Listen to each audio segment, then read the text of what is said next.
Bonjour, bonjour, shalom bana na nzambe. Na pesi biso mbote na kombo na Yesu Kristo. Tika nzambe apambola bino, apambola mabota na bino esika bozwami. Bandeko nyonso bazolanda biso na kati na Europe, to na Afrique, to na Océanie.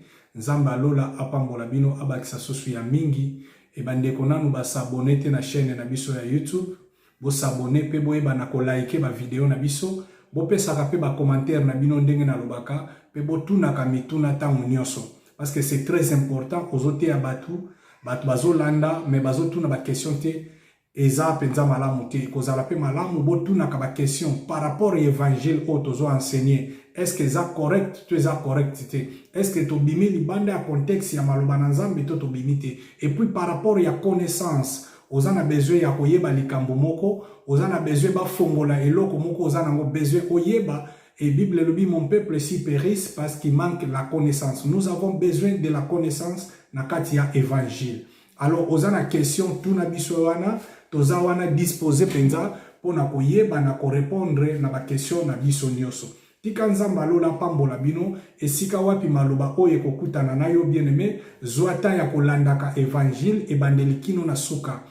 Et kozala malamu tozwaka tant souvent il y a ba futilité kota la match kota la sketch kota la tout ça eza malamu eza pe mabete pour na divertissement mais kozala pe malamu kozwaka tant ne fils que 30 minutes 40 minutes kolanda enseignement oyo tozo kopesa na kati ya chaîne na biso ya YouTube chaîne na biso eza bongo Jésus Vainqueur TV tobelela kabino tangu nyonso na kolobete bo s'abonner mingi penza pe bo like ba video na biso pe bo tindela bandeko musuba s'abonner et kozala malamu évangile ekende de loin et kozala malamu pona mutu te pona gloire ya nzambe. Alors sans plus tarder tozo parler sur la prière. Lelo to lingeto lobela sur la prière d'un juste. Lelo tozo lobela libondeli ya mosanto to ya moyenge bene. Mutu oyo nzambe a justifié. Donc, mutu oyo nzambe a justifié ye, nde azosala libondeli. Alors, tant que tozolobela sur la prière, toute koloba, la semaine passée, que la prière c'est un dialogue d'un chrétien avec son Dieu.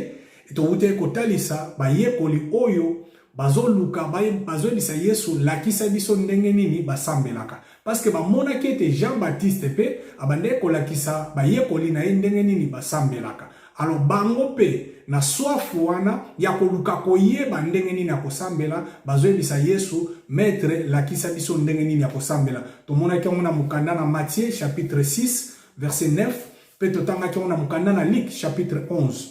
Alors totangaki ba verset belé tolobelaki sur la prière. Alors toyaki komona te balobi na biso na mukanda na Nzambe o to continuer na ngolelo balobi les prières d'un juste. La prière d'un juste a une grande efficacité. Alors, toye ko comprendre. Na mukanda na nzambe totangaki tomonaki l'histoire moko ya bandeko mibale bazo sambela. Balobi moko akoti na kati na temple abandi ko prier. Alobi nzambe ngana za lokola mofalisayo ote ngana futa kadim na ngai na sala kama makambo na ngaboye. Donc ndeko wana azalaki un orgueilleux spirituellement, je peux dire.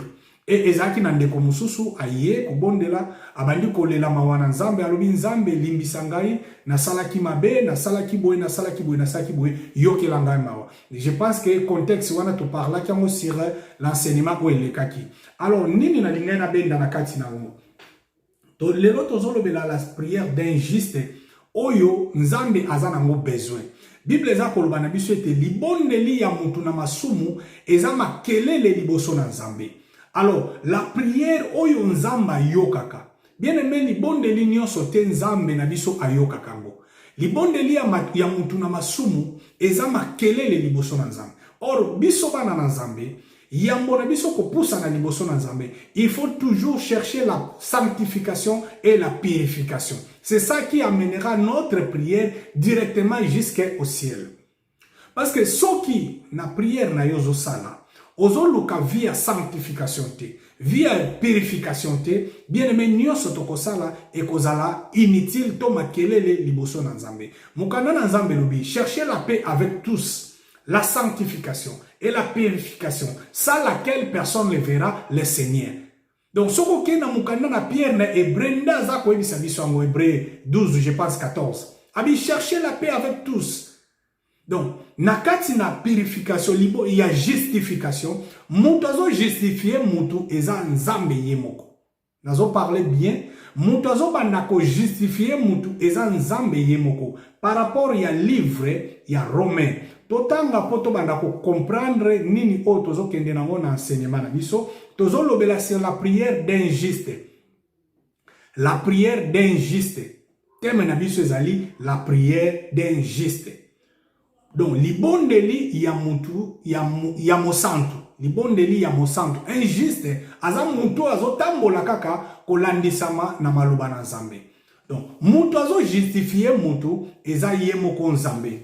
Na mukanda na Romain Bible lobi na biso Romain chapitre 5. To bandana no malembe. Romain chapitre 5, je pense, verset na ngo 9. Totangi na kombo na Yesu Kristo. À plus forte raison donc, maintenant que nous sommes justifiés par le sang, serons-nous sauvés par lui de la colère. Donc, Bible le dit, à plus forte raison. Donc, maintenant que nous sommes justifiés par le sang. Donc, nous sommes justifiés pas par rapport à notre force, mais nous sommes justifiés par le sang de Jésus-Christ. Or, la justification, mutazo justifié, muto a commis sa mutu mo santo, ezaka ka Yesu Christ. Donc, un saint, une personne juste, c'est celui qui croit en Jésus-Christ comme Seigneur et Sauveur. Il est déjà justifié. Donc, mutazo ndimela Yesu. Lokola mokonzi pe mobikisi na ye, pe azo tambola na kobanga nzambe. Eza eloko moko eza très important. Kolobaka ete osuki na kozala kondimela Yesu lokola mokonzi pe mobikisi. Eloko eleki malamu mingi ezali kotambola na kobanga nzambe wana. Parce que la justification c'est une vie où ils ont continué perpétuellement chaque jour na bomoi na biso. Donc kotambola na kobanga nzambe eloko eza continuellement na bomoi na biso. Alors na mukanda na Romain kaka chapitre 8 verset na yango je pense 30. Apôtre Paul azokende kotalisa biso makambo yo malamu. Nous savons du reste que toutes choses concourent au bien de ceux qui aiment Dieu et ceux qui sont appelés selon son destin. Car ce qu'il a connu d'avance et il a aussi destiné à être semblable à l'image de son fils, afin que son fils soit le premier-né de beaucoup de frères. Verset 30. Et ceux qui ont prédestiné, il est aussi appelé, et ce qu'il est appelé, il est là aussi justifié, et ce qu'il a justifié, il est là aussi glorifié. Donc, nzambe nde mutu abongisa bandane bandeli, abengi bisoto zala bana na ye. Nous savons du reste que toutes choses concourent au bien de ceux qui aiment Dieu. Donc, nzambe nde mutazo justifier bisoto comme aba juste. Soki lelo tozo benga maba santu. Moi, je crois que eza na catégorie moko ya batu, ba komisango lokola une religion na bango to une doctrine na bango, au ensemble des saints. Ensemble de ba santu. Non, nous tous nous sommes des saints par rapport à la justification de Jésus-Christ. Quand il reçoit Seigneur Jésus-Christ comme Seigneur et Sauveur, comme apôtre Paul dit dans l'église des saints, que les femmes bazala boye. Azolo belango par rapport à l'église ya ba o bandimeli Yesu lokola mokozi pe mobikisi pe bazo tambola na kobanga nzambe. Apôtre Paul azo bengango église des saints. Donc c'est toute église où ezo tambola na kobanga nzambe. Yeba keze église ya banani ya ba santu. Naza contre l'église des saints, c'est l'église des saints.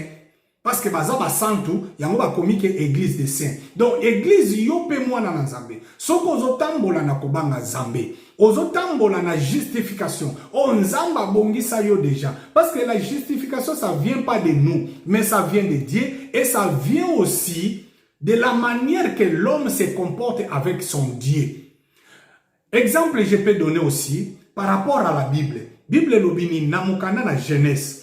Namukana na Genèse, Bible zolba que Abraham, il était justifié par rapport aux œuvres. Donc Abraham azaki justifié na nzela na misala. Or misala ya malamu ya mutu ezape canal o ezokende na komema mutu na vie ya justification pe na vie ya sanctification.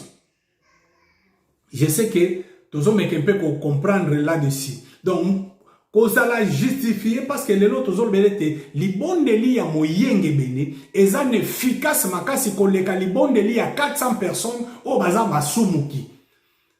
Donc moyenge bene moko soka sambeli basumuki basambeli 800 libondeli ya moyenge bene eza plus efficace que ya 800 personnes o basambeli mais baza na volonté ya Nzambe te. Donc mwana na Nzambe o azotambola na kobanga Nzambe aza capable ya koloba likambo pe yango esalami parce que aza muto aza prédestiné aza muto aza destiné na pensée ya Nzambe selon makomi na Nzambe ndenge touti kotanga yango na mukanda na Romain. Alors toza kokende ko continuer okomona na Romain kaka chapitre nango je pense chapitre 3 na Romain lisusu chapitre 3 kuna Bible eza koloba na biso na verset nango 26. Nakozala mwambango parce que tous les versets belé à kotanga, on parle pas selon nous. Bible dit car tous ont péché et sont privés de la gloire de Dieu. Bible dit te ba inyoso basumu ki baza privé na gloire ya Nzambe. Donc tous on était mutu ya masumu, to libondeli ya masumu ya mutu ya masumu eza privé pour mona ngolu na Nzambe. Donc Bible zo mema biso na vie ya sanctification. Oh vraie prière. Et ça la makana vie à sanctification et à purification. Yango na ute koloba na prière na prédication de kaki na loba kibwe.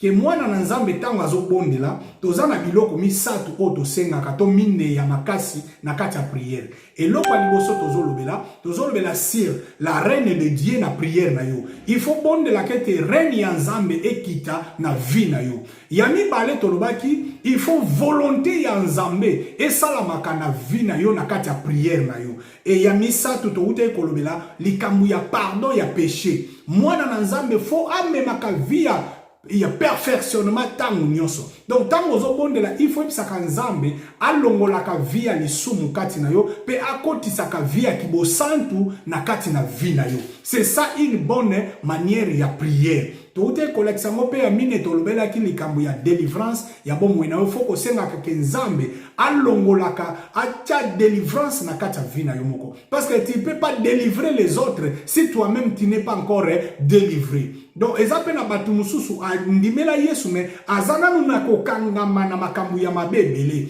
azana nu ya kokangama na misala ya mabebele azana nu ya kokangama par rapport ya comportement na ye ezo refléter image ya bonzambe te kati na ye. Or Bible lobi na biso car tous ont péché sont privés de la gloire de Dieu.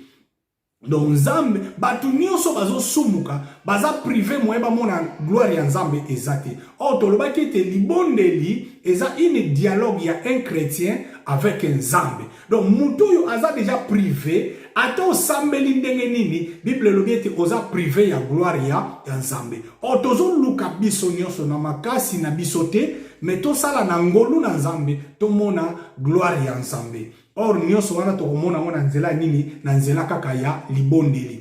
Or libondeli na biso Bible lobi les prières d'un juste ou la prière d'un juste a une grande efficacité. Donc Nzambe azoluka mema biso na vie ya justification pe na vie ya sanctification et puis to koma na dimension ya kosala libondeli oyekoki. Oyo Nzambe akozala capable ya koyoka biso pe ya ko répondre biso. Parce que Nzambe tango azotala yo azomone teno Bible lobi la justice de Dieu par la foi en Jésus-Christ pour tous ceux qui croient. Il n'y a point de distinction. Donc eza na distinction te mais na batu nyonso yo ba ye kati na Yesu Kristo. Bandimeli Yesu Kristo lokola mokonzi pe mobikisi bazo tambola na kobanga Nzambe azana kondima na kati na ye bien mais soki yo bondeli Nzambe akoyoka yo. Ce n'est pas dit que il faut kende likolo na ngomba na ute koloba yango que la prière ne dépend pas des lieux aussi. La prière eza likambu ya lié te poto kuta nakake belé non. Il faut qu'à toke nangomba non. Azoe bisa mwasi na mosamali à Yesu alobi l'heure vient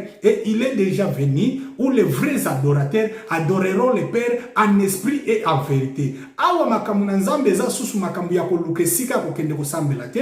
Ce n'est pas dit il faut pon nzamba yoka yo, il faut ça la 45 jours, il faut ça la 21 jours, il faut ça la 8 jours. Non. Bible lobi la prière d'un juste a une grande efficacité.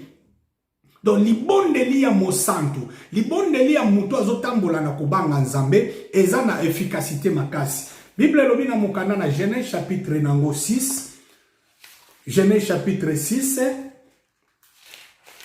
Bible eza koloba na biso boye. Genèse chapitre 6, na verset nango 9, Bible lobi boye. Voici la postérité de Noé. Oui, Genèse chapitre 6, totanga Genèse chapitre 18, poto kende mbalamoka, soki tobito bandozwa postérité à Noé, to kende musika, chapitre 18, verset nango 23. 18, verset 23. Abraham s'approcha et dit, feras-tu aussi périr les justes avec les méchants? Peut-être il y a-t-il 50 justes au milieu de la ville. Les feras-tu périr aussi et tu pardonneras-tu pas à la ville à cause de 50 justes qui sont au milieu d'eux? Awa tozolobela libondeli ya moto ya malamu. Les justes. En français c'est les justes. Bible za kotalisa biso histoire oyo Abraham azosola na Nzambe. Tobeta na histoire o malembe. Abraham azosola na Nzambe tangu Nzambe ale asilisi na ndako ya Abraham. Je sais que oza mwana Nzambe olanda kamaloba na Nzambe oyebi histoire o mala. Abraham tangu asololi na Nzambe bale na Nzambe basilisi makambo nyonso esili. Nzambe azolongwa na epai na Abraham po akende ko détruire Sodome na Gomorrhe. Alors, Abraham na nzela lokola kotaki na kati ya pensée ya Nzambe, Abraham abandi kotuna Nzambe. Alors, ndenge ozokende koboma boye. Soko kuti bayenge beni baza 50. Est-ce que okoboma kaka? Nzambe alobi na koboma te. Akoboma te pona nini? Parce que il y en a des justes na kati na libota wana. Abandi kokita soko tangi maloba na Nzambe bien, okomona ti azako Abraham dit que le Seigneur n'irrite point. Et je parlerai peut-être, et si je trouverai 30 justes. Azo kita soko kei, dans verset nango 32, Bible dit, Abraham dit que le Seigneur ne t'irrite point, et je ne parlerai plus que juste et éternel dit, je ne détruirai point à cause de ces 10 justes. Ozo kita, on comprend que babandi ko kita Abraham alobela ki 50, akena 30, akena 20, akena 10 et kino yaki kolobela na moyenge benemoko. Donc tozoloba nini? Tozoloba te à cause de toi. Oyo za mwana na Nzambe, ozotambola na kobanga Nzambe, kaka à cause na yo, Nzambe aza capable alongola kufa oye vandi na libota na yo. À cause ya prière na yo moyenge bene, Nzamba za capable a changer destinée ya vie ya batu belé kaka pona yo moko. Parfois bien aimé to comprenaka te ba capacité o Nzambe apesa biso. Parfois to comprenaka te quel pouvoir que nous en avons. Parfois to komaka na niveau te ya komiye ba biso moko tozana makasi ya niveau nini. Bien aimé mwana na Nzambe o azotambola na kobanga Nzambe aza capable. Lokola Bible lobi que nous sommes capables de dire aux montagnes longwa kuna ke kende komibwaka kote mususu yango esalami. Et bien aimé soki biso to komaka na dimension wana te parce que toza na niveau ya foi te o to tchaka na maloba na Nzambe. Bien aimé, soki okomi na niveau spirituel ya foi na yo, okomi si foi na yo komatisa niveau ya foi na yo, bien aimé, omona ke maloba oyo Nzamba loba, obandi ko salela yango pe bandi ko kokisama na vie na yo, pe na libota na yo na kati na famille na yo. Oza capable tango mutu azo bela, Bible lobe que vous imposerez les mains aux maladies et les maladies seront guéries. Bien aimé, au bondeli pona tata na yo, au bondeli pona mama na yo, au bondeli pona bana na yo, pe bana no basanini babiki. Bible lobi li bondeli ya mutu aza juste, eza na grande efficacité. Bien aimé, la justice, ça vient ya kotambola na kobanga nzambe.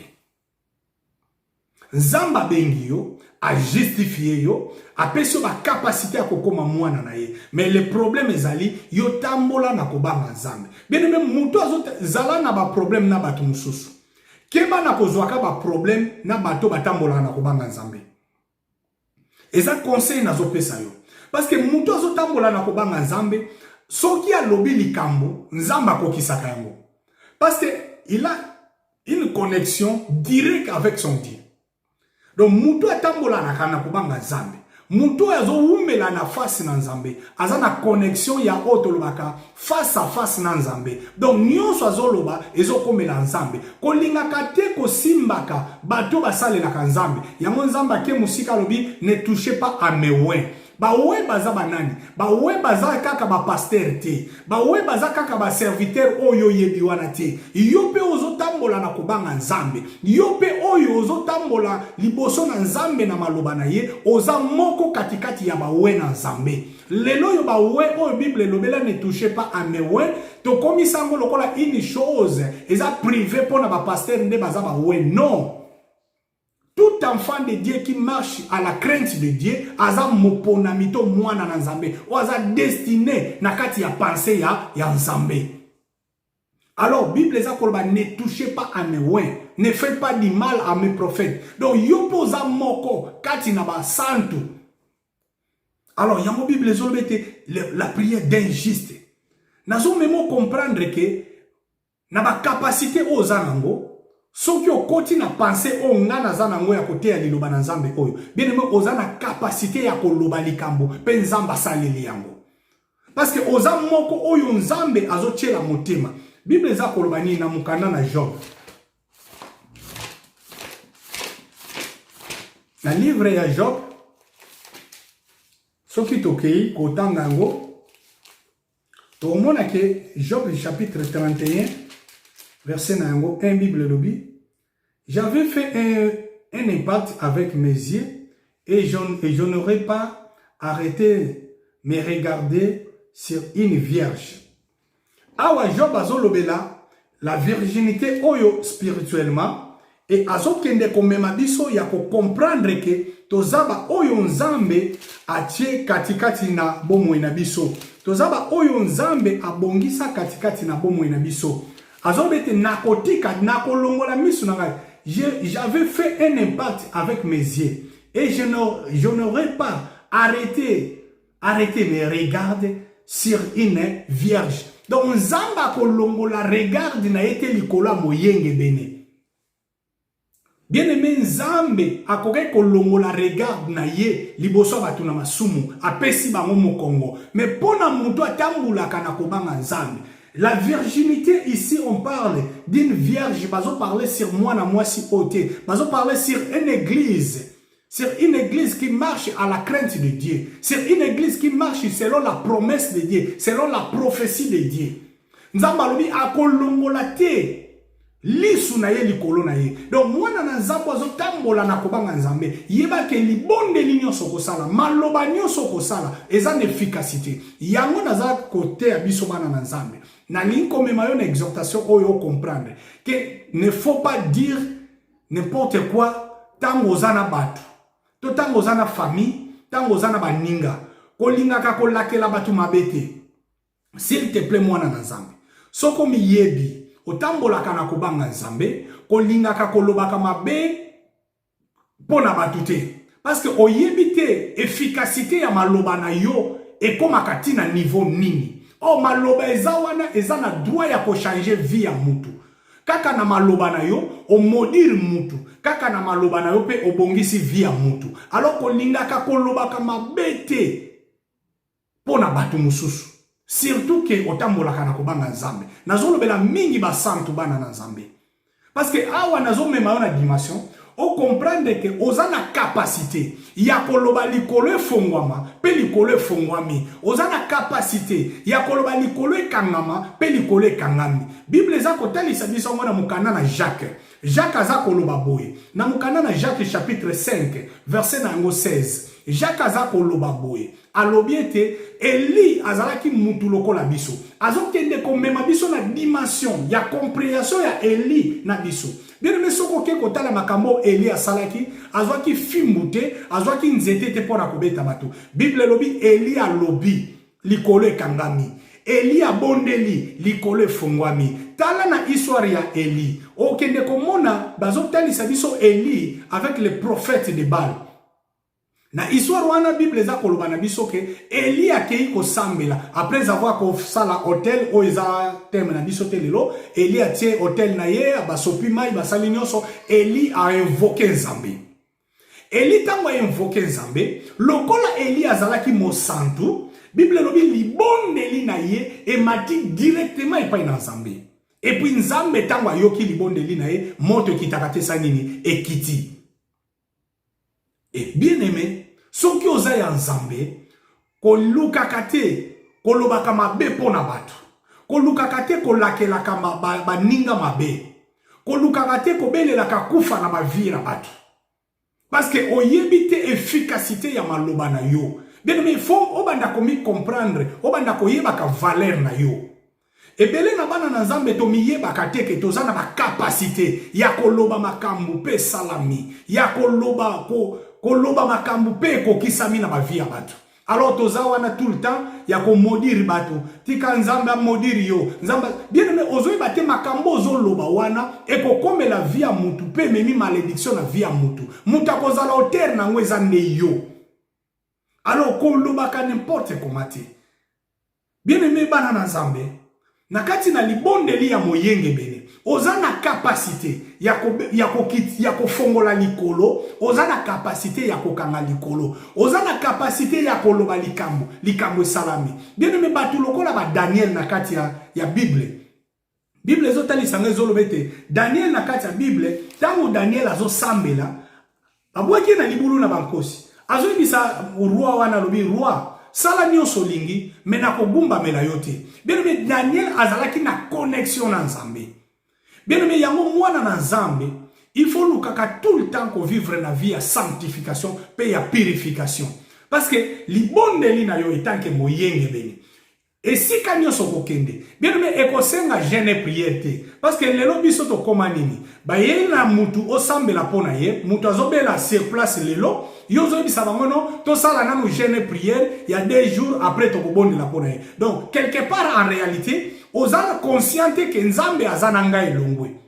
Azananga elongo pardon. Oza consciente que ona kosala Nzamba koyokanga. Ozo zela okende koluka Nzambe na jeûne et prière. Non, Nzamba aza sur place, bien aimé. Ce n'est pas aussi mauvais de faire des jeûnes et des prières. Ce n'est pas aussi mauvais.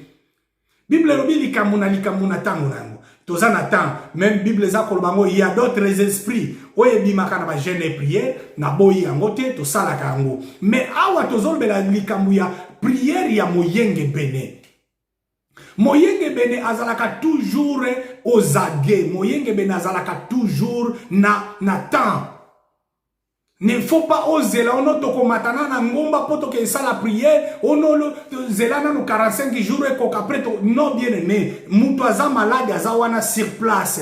Mutu aza na problème aye wana sur place. Makambo mikandezo senga fo fonga meza sur place. Et via mutu zo senga fo aza la délivrer lelo lobité. Yesu azotala mutu alobi, lève-toi et marche, prends ton lit et marche. Ake atali mutalobi zwa o salabo kende ayebisi bango kende na sinago. Donc ezali kamu ya sikoyo. Tamba yeba yebisi o maître tozaboye to Bible lobi dit les prêtants bayaki ayebisi bango lobi kende na synagogue. Bokende kokutana na basana Nzambe. Bible lobi kaka na nzela babande ko kende basana nini babiki moko ayeko zonga. Les 10 wana ezali solo na bisote. Mais le problème est ça ba prononcement ya maloba. La prière, c'est un dialogue d'un chrétien avec son Dieu. Or, tozomona libondeli ya mutu na masumu ndeza makelele, mais libondeli ya moyenge bene ndezo fongola likolo na kati na vie na biso. Bien-aimé, il faut tout luka vie à sanctification na kati ya bomoi na biso. Il faut tout luka vie à prière na kati ya bomoi na biso. Il faut tout luka koyeba. Bible lobi na mukanda na Job, oui, na bande kotanga na mukanda na Job chapitre 9. Job chapitre 9 verset 1. Bible lobi, Job prit la parole et dit: je sais bien qu'il y a eu ainsi, comme l'homme serait-il justifié devant Dieu? Comment l'homme sera-t-il justifié devant Dieu? S'il voulait contester avec lui sur 1000 choses, il ne pourrait répondre à une seule. Job azotuna nzambe, lolenge nini na koiko se justifier pa na yo.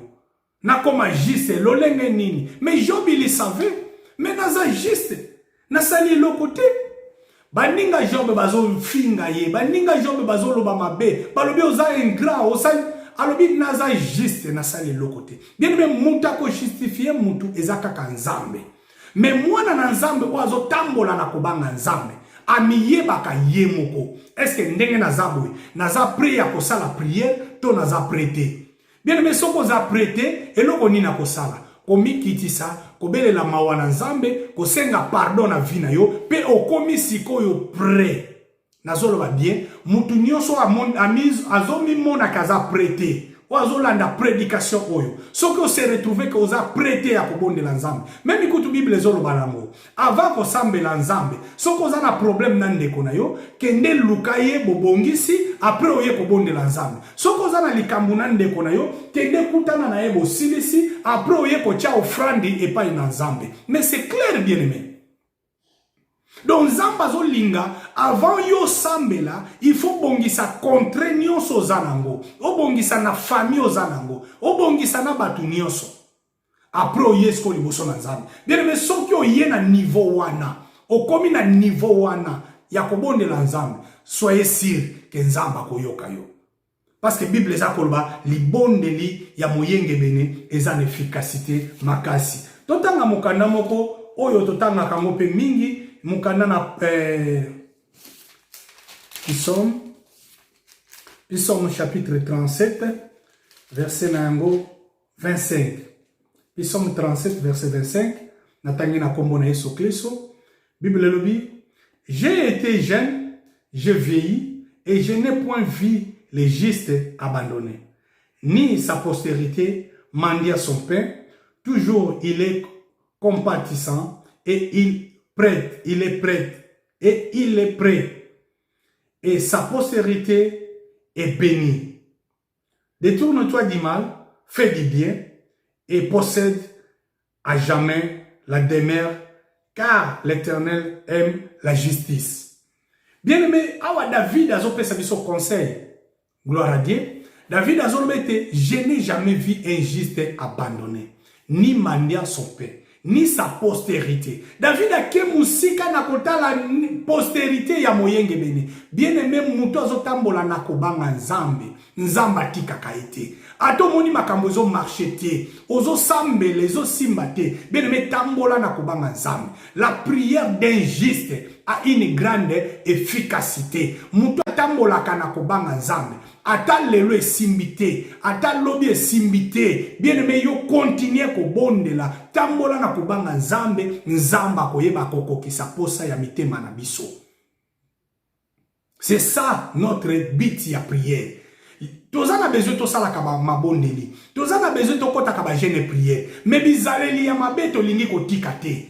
Makambu ya mabe na ba vie na biso to li kotika te. C'est ça qui fait des blocages na ba prière na biso. Yango ndezo sala ke nzamba yoka kama bonde na biso te e banda ko bimasiko lokola makelele liboso na nzambe. Bien aimé photo sala makasi ya ko lukaka elongi na nzambe. Bible lobi atikala jamais ko mona moyenge bene. Azanga lipa ya kolia, alela kana balabala. Atikala jamais comme David alobi na koli na komi boye. Je n'ai jamais vu un juste. Oyo muto azotambola na kobanga nzambe. Bien mais na kotambola na kobanga nzambe, il y aura des problèmes ko ya na ba vie na biso. Makambo ebele ya ndenge na ndenge ko ya. Mais yeba ke nzamba akotika yote. Akotika bana ya bana na yote. Nzamba kobosa naka yote parce que otambola ki liboso na ye. Bien aimé, dans la Bible, nous avons beaucoup de gens qui ont marché sur la crainte de l'Éternel, qui ont marché dans la pas de l'évangile. Nzamba tikala kotika bango te. Atikala jamais kotika bango. Dieu peut permettre des choses arrivent dans ta vie. Après qu'on permettre que makambu ya passe ya lokola vie à Job, lokola bandeko belé, lokola bandeko Etienne, babomie na mabanga bala. Nzamba ko permettre yango. Mais pona yo bien aimé ngana yo. Nzamba ko permettre makambu ya, ko permettre makambu ya exacte que nzamba abandonné yo. Non. Ayebi saki même Eli. Soko tangina mukandana Eli tango Eli azokima. Jezabel akomi kolobete na tika linga moko nzamba lobi na tiki yo moko te nga nzambe na zana yo elongo. Bien aimé, nzamba tika kaba oya yete. Ko abandonner kondima te pona problème komelio olobi nzamba tikinga. Kangama na nzambe, nzamba tika kaba yenge benete. Zale longo na nzambe. Mukanda na nzambe oyo tozo kende nango poto sukisa na teme na biso ko tozo be sur la prière d'un juste. Mikanda tozo kende ko fongola. Parce que il faut totanga ka Bible ke to lobaka mingi, c'est le plus important. Ya kotanga ka mingi ke ko lobaka mingi parce que na ko lobebele nde to kenda ka kozwa ba penser na biso to ya ko memango na église. Mais na kotanga mingi nde tozozwa ka penser ya nzambe. Alors faut to luka ka to memaka penser ya nzambe ke ba penser na biso. Bible lobi na mukanda na Apocalypse chapitre nango 22 verset 11. Apocalypse 22 verset 11 Bible lobi que c'est celui qui est juste, que celui qui est juste soit encore juste, que celui qui est souillé se suit encore, et que c'est juste pratique encore la justice, et que celui qui est saint se sanctifie encore. Voici, je viens bientôt, et ma rétribution est avec moi, pour rendre à chacun selon ses œuvres. Awa nzamba zo yebisa biso na mukanda na Apocalypse alobete mutu oyo azo sala malamu a continuer na ko sala malamu, mutu azo kende ko se sanctifier a continuer na ko se sanctifier. On comprend que tozo parler sur la prière mais tozo mema biso na vie à sanctification. Or, tozo parler pas réellement sur la sanctification, mais tozo parler sur la prière. Or, une bonne prière, c'est celui-là, la personne qui prie ou la celui-là qui marche avec la vie, il y a sanctification. Parce que jamais au Koyeko Sala libonde li ya malamu, ozotambola na vie ya mabe. Je ne sais pas ce que tu se comprendre. Donc jamais au Koyeko tambola mabe, et bon ça la prière ya malamu. Non. Ce que ozotambola mabe, o ça la prière ya mabe. La prière reflète l'image de la personne qui fait la prière. Donc, avant yo sala libonde li ya malamu, il faut premièrement o se sanctifier, o koma juste, ne libonde li no ekosala nini ekoyo kama liboso na nzambe. Soki o komina no juste te, o kosala makelele liboso na nzambe. Parce que o kozala musumuki, o azo tia makelele liboso na nzambe. Yango nzambe na mukanda na Apocalypse azoloba na biso lobi nazo ya bientôt. Mutu azo sala malamu, a continuer kosala ka malamu. Parce que libonde li ya mutu malamu yango nde nzamba yo kaka. Mais mutu azo sala masumu, ye pa continuer ko sala masumu na ye. Parce que libonde li na yo nzamba ko tikalaka ko yoka yango te. Tokende mpe musika omoni mutu alangwe na kwiti ya masanga aye abandi ko sambela. Est-ce que nzambe wana akoyoka libonde li ya mutu ndengwana? Na mutu ya ye auti ko sala malamu to auti ko salela nzambe. To mutu atambola kana kobanga nzambe abandi ko bondela. Bien aimé yango lelo to lingai to lobela la prière d'un juste a une grande efficacité. Na mukanda na Jacques alobeli yango. Je pense Jacques chapitre 5. Et Jacques chapitre 5 verset nango 16. Jacques 5. Confessez-vous donc vos péchés les uns aux autres et priez les uns pour les autres afin que vous soyez guéris. La prière agissance d'un juste a une grande efficacité. Et si kawa pito tire thème na biso, la prière d'un juste a une grande efficacité. Alors bito bonde la biso na biso bandeko na bandeko na mukanda na Jacques alobeli makambo bele, mutu azobela bobenga basantu bachele mafuta, tokolobela mafuta. Or biso na ensemble na biso to sale la kamafuta te parce que nous avons déjà le Saint-Esprit qui est l'image de l'huile d'onction. C'est le Saint-Esprit qui est là. Donc tous on a besoin ko luka ko ke somba mafuta te parce que soki mbongo ko somba mafuta zate mo eto sambele zate là c'est faux et archi faux. Nous avons déjà l'huile qui est la puissance de Dieu, qui est la puissance de Jésus-Christ, l'huile qui est l'onction de Dieu qui est en nous. Donc, toko sambela ipa na batupe toko tchela bango maboko bakobika. Mais Jacques Azolo beloko moko très important. Bible dit la prière agissance d'un juste a une grande efficacité. Donc, libondeli ya moto aza moyenge bene liboso na nzambe eza na efficacité makasi. Tika nzamba pambola yo toluka ko boyenge bene tango nyonso lokola tolobaki chercher la paix avec tous, la sanctification sans laquelle personne ne verra le Seigneur. Sans laquelle personne ne verra le Seigneur. Bible dit chercher la paix avec tous, la sanctification sans laquelle personne ne verra le Seigneur. Jacques Alobi, la prière agissance d'un juste a une grande efficacité. Soroke Musike Lobi, Élie était un homme de la même nature que nous. Il a prié avec une instance pour qu'il ne pleuve point et il ne tomba point de pluie sur terre pendant 3 ans et 6 mois. Pendant 3 ans et 6 mois, oui. C'est ça la parole de Dieu. Bien aimé, yo posa capable ya kolongola maladi ko etelemina kati na libota na yo. Oza capable ya kobonde la pona famille no échanger. Oza capable ya koloba un mot pour vie na yo échanger. Oza capable ya koloba un mot pona ndeko no aza na hôpital. Oza capable ya kobimisa maloba penzamba yoki yango. Soki kaka ozotambola na kobanga nzambe. Soki kaka oza na connexion na nzambe. Soki omiyebi ete oza juste. Bien aimé, soki omiyebi ke oza na problème na mutu te. Oza na problème na ndeko na yo te. Ofukami liboso na nzambe. Oleli mawa na nzambe. Otelemi obandi kobondela obandi koloba maloba. Nzambe wana aza capable ya koyoka yo. Bible elobi na ngai lokola Eli azalaki mutu lokola yo na ngai abondelaki mpe nzambe ayokaki. Tika maloba na nzambe oyo e fortifier biso ezongisa biso susu na kotambola na kobanga nzambe pe na koumelaka liboso na nzambe wana. Nzambe ya lola apambola bino. Ezalaki bongo oyo tokokai ko partager na bino mokona lelo.